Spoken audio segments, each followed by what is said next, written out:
Rautenis prisiekiu gerbti ir vykdyti Lietuvos Respublikos Konstituciją ir įstatymus, sąžiningai atlikti visas savivaldybės tarybos nario pareigas ir susilaikyti nuo veiksmų, pažeidžiančių gyventojų teises ir viešuosius interesus. Tepadeda man Dievas.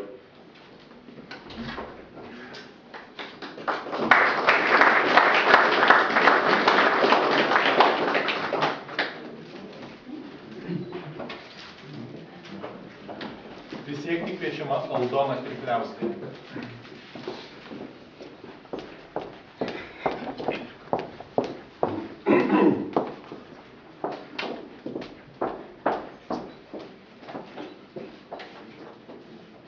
Aš, Aldona Krikliauskienė, prisiekiu gerbti ir vykdyti Lietuvos Respublikos Konstituciją ir įstatymus, sąžiningai atlikti visas savivaldybės tarybos nario pareigas, susilaikyti nuo veiksmų, pažeidžiančių gyventojų teises ir viešuosius interesus. Tepadeda man Dievas.